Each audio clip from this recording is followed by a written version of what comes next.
Everyone has seemingly turned against Spider-Man, from friends and foe alike. So what is he going to do to prevent this from getting any worse? This is the Comicstorian channel where I take some of your favorite trade paperbacks and single issues and I break them down into digestible bites to help you understand. Then I read them dramatically back to you. All alterations to the panels, text, and images are to prevent copyright problems, and all art is owned by its respective companies. Today we're going to be continuing our coverage of Nick Spencer's Amazing Spider-Man. Now, just to give you a quick recap as to how we got here, Spider-Man has had a villain that has been messing with him because he seemingly knows about his past. While that villain turned out to be the resurrected Harry Osborn that seemingly made some kind of a deal with the devil so that he could affect Spider-Man's soul in some way. He used a villain known as the Sin Eater to take out all of the sins of anyone that he shot. He then contained those sins, turning all of the villains into good guys and making Spider-Man question what he was even doing. Do you still fight a villain if the villain has legitimately been freed of his guilt? Well, this all came together as Norman Osborn and Kingpin teamed up to capture Kindred, and Spider-Man had to face his own guilt against Kindred, this demon version of Harry Osborn. Well, today we're going to cover issues 56 and 57, which cover the aftermath of having finally defeated Kindred and tells us what happened in the final moments of Last Remains. Here we go, Amazing Spider-Man 56 and 57.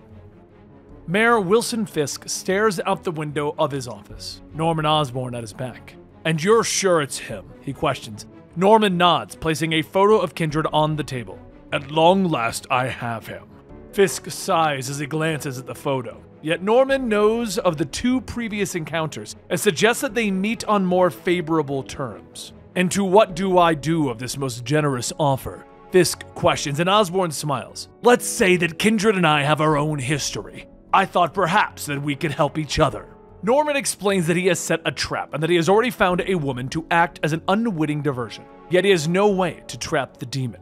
"And you, on the other hand, well, I've heard whispers of your Project Blank," he says to the mayor. Fisk nods, showing Osborn the small-time criminal known as Spot, and how Fisk has harnessed his powers. He first came up with the idea when Hydra took over America and placed Manhattan into the Dark Force dimension. I never forgot the power of that place. So many potential uses, Incarnation being a prime example. The two villains shake hands, coming to an agreement, with one important factor being, "I get him first," Osborn snarls. It's a short time later that the Green Goblin exchanged blows with Kindred. "Now, Fisk, now!" he shouts over the comms, and outside of the ruined building, the Spot is activated and his dark dimension powers lash out. The building begins to quake as the dark energy wraps around it, and Kindred turns in surprise. Now we go to the current story. Norman stares at the demon, trapped in his dark dimension box. One of the lab technicians steps forward, giving him the report on Kindred's holding cell. And as he reads through the data, he confirms that the cell is holding strong and that Kindred can't break free. The spells that they have used also allow him to hear everything that they say and respond to them. He's just not talking, she finishes. Suddenly, a voice interrupts them from the door. "Well, we'll just remedy that. After all, we have much to discuss," Fisk states as he walks into the room. Flanked by his Secret Service, Norman steps forward, welcoming the mayor to Ravencroft. "Remember me, demon. Once I came to you with a request, so now I come to you with a fist." Fisk smiles, staring at Kindred, who doesn't respond. He orders the demon to be put into restraint so that they may begin the interrogation. But Norman steps forward, stopping them to Fisk's surprise and anger. "Apologies, Mr. Mayor, it's just the restraints aren't ready yet, and besides, I led you to him. I set the trap that snared him. You know, no matter what you do to him, you can't hurt him like I can," Osborn says with a wicked smile, and Fisk regards him for a moment. "You're my kind of monster, Norman. But don't try my patience. I've waited long enough for this," Fisk says as he turns and walks out. Seconds tick by before Norman yells for all of the technicians and scientists to leave the room. Moments pass as his look of anger drifts away and is replaced by a look of sadness as he puts his hand on the glass. "Harry," he asks quietly. "Harry, please, we don't have much time." He continues, though Kindred says nothing, he hangs his head, apologizing for lying to him at the cemetery. He hoped that the right person could get through to Harry, but knew that his lie and plan with Fisk was the only way to stop him. "I couldn't let them hurt you," Norman says to his son. Memories of that night flash through his mind. "They're mine!" the Green Goblin shouts as he throws his pumpkin bomb, exploding it in front of Mary Jane. Peter leaping across the cemetery, but she smiles at him, explaining that it was nothing more than a flashbang. "Now play along," she winked to him. And Norman explains to Kindred that he explained the plan to MJ. "Besides, I knew I was the one you wanted," Norman tells him. And Kindred grabs the Green Goblin by the throat, squeezing the life out of him. Suddenly, the building began to rumble as dark energy wraps around it, and Peter turned to MJ, ordering her to help the other members of the Spider family out of the building. "I have to finish this," he tells her. She grabs him, giving him a deep kiss. "I'll miss you," she whispers. And Peter leaped back into the building where he saw the dark energy swirling around Green Goblin and Kindred. Norman stands before his son's cell, explaining that everything that he did for him. "You believe that you become this thing, this monster from the pits of hell, but I know my son is still in there somewhere." Tears begin to glisten in Norman's eyes. "It's all my fault. I birthed this sickness in you. So help me, God, I will be the one to free you of it, just as you did to me," he tells him. And he thanks his son for using the Sin Eater on him, to free him from the darkness that he had become, for the freedom that he had given him. And Norman knows that Harry wants that freedom as well. "You know how I know, I'm sure?" he questions. And Norman explains that all of the sins that Kindred took out of him were freed and returned to their original host. It brought chaos and destruction to everyone, across the entire city. In Manhattan, Carly Cooper gets into a taxi, shocked that the driver is auto-drive. The villain smiling at her, though, as he explains that he awoke from his coma after getting hit by the Sin Eater's shotgun. He tells her that he never wanted to be a supervillain, that he always wanted to be a hero. She is suspicious, but he explains that he knows that she sat by his bedside, and he would like to take her to dinner to prove that he has changed. Over at the feast center, there's a knock on the door, and Aunt May opens it up, shocked to find the weakened Martin Lee kneeling before her. "Please, help me! He's going to find me!" And then he gasps before passing out. Norman stands before his son, explaining that all of the sins of the villains were returned, but Norman Osborn's were not. "Harry, we can finally be the family that we were always supposed to be. We can watch your sons grow up by using them as pawns in a sick game. We can build things and use our talents for good. Together. Redeem the name Osborn once and for all." Norman explains that he can help, that Ravencroft Institute can help, and he places his hands on the glass again. "If you would just talk to me, we can overcome this. Son, please, I know you can hear me." But Kindred regards him with cold eyes, saying nothing. Norman looks at his son, thinking about the last thing that he said. It was in that cemetery. Kindred looked at them both as the dark energy swirled around them.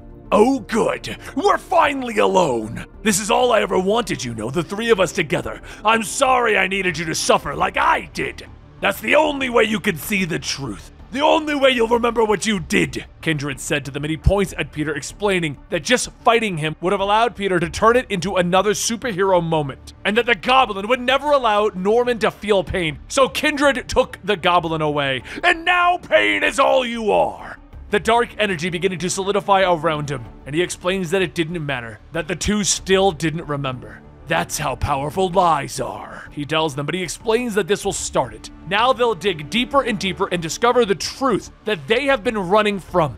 The box begins to seal around him. "I loved you both so much. Why did you do this to me?" he asks, tears in his eyes. Green Goblin pounds on the box, yelling for Harry, and Peter steps next to him, deeply confused. "You need to put your mask on and hide." And moments later, Fisk's men surround the area, taking the box away. And now we go back to the present. Norman turning back to his son. "I promise you, I will find the truth you spoke of," he promises, and suddenly the window shatters behind him, and Norman turns to see Spider-Man silhouetted by the lightning outside. "Norman, you and I need to talk!" The police surrounded the cemetery. Mayor Fisk and Norman Osborn look on with smiles as the SWAT leads the imprisoned Kindred to the back of the black van, darkness returning once more as the flashing lights leave the scene. In the darkness that follows, Mary Jane returns to the scene, quietly calling for Peter. The mausoleum opens and Peter pulls himself free, and she quickly runs over to hug him. "It all happened so fast, I can't believe you're here. It is you, isn't it?" He questions as she pulls off his mask, and she nods, tears beginning to fall from her eyes as he tells her that he thought that she was gone when the bomb hit her. "What did he do to you?" she asks. "I think we're all wondering the same thing," Jessica calls to the group of spider people, and Peter looks at his friends, asking if everyone was okay. Miles nods, asking what happened, and Peter tells them, I don't know. But that answer isn't good enough for Gwen Stacy. Oh, come on, you gotta give us something. We all just went through a hell of a lot for you. And she continues to argue, but Mary Jane steps into the group to calm everyone down. Whatever it is that happened, none of us seem to be in any shape to sort it out right now. She tells the group, and Madame Web steps forward looking at Peter.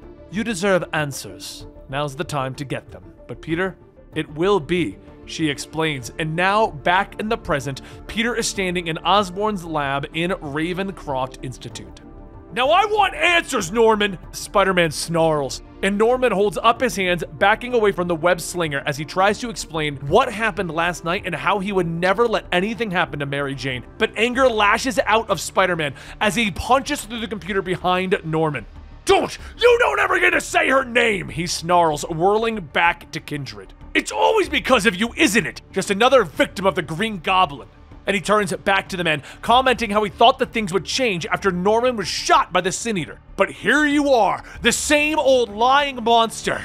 Norman nods, explaining that he knows that Peter is right and can't apologize for what he's done in the past. But he looks at Kindred. I didn't know what to do. He's my son, Spider-Man, he says as he looks at Peter. We have to help him.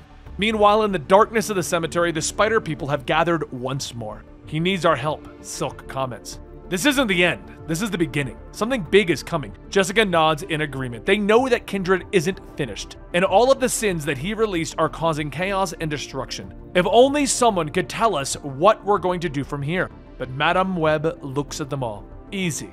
We're going to stick together, she tells them. And Miles looks around at his new team. So what's next? Draw up some bylaws, rent some office space, he asks. They don't know, but as the team swings away, they do know that they have to come up with a new name. The Order. Peter regards his old friend and hears the words that Norman has to say back over at the Institute. No, he says simply, bringing a look of surprise from Norman. He's locked in there. Leave him to rot. I thought I could help him, but between the demons that he inherited from you and the ones that he created for himself, well, I guess that's all that's left of him now, Peter says, never taking his eyes off the demon of Kindred. He turns to walk away, telling Norman that he is done with the Osborns. And Norman tries to stop him, but Peter whirls on him again. I came here to deliver a message, Norman. Understand me loud and clear. He stays locked up, and if I hear a whisper to the contrary, I'm gonna bring you down and bury you with it. No more second chances, he says as he stabs a finger at the villain. Peter turns, ordering Norman to stay away from him and everyone that he cares about, and Norman reaches out, putting his hand on Peter's arm, trying to stop him, but Peter whirls on him, his hand clenched in a fist. I said stay away, Peter shouts at him, each word punctuated by a blow. And when he's done, Norman shrinks back from the anger, and even Peter is shocked by his actions. Finally, he turns, leaping out into the night, and in his cell, Kindred smiles. Meanwhile, over at the morgue, Carly Cooper tells her coworker to head home for the night while she continues to go through the bodies that Kindred has dug up to taunt Spider-Man with his failures. But something seems wrong as she begins to check each body and her paperwork, and she reaches the end with fear and panic filling her as she tries to call Mary Jane, but it goes to voicemail. She begins to tell Mary Jane to call her back, and she fails to notice the strange bug-like creatures that wrap around Kindred move through the tables. Meanwhile, Mary Jane is laying in her bed, and she awakens as Peter crawls through the window and sits at the edge of the bed. Fear fills her voice. She knows. This isn't over, is it? No, it isn't.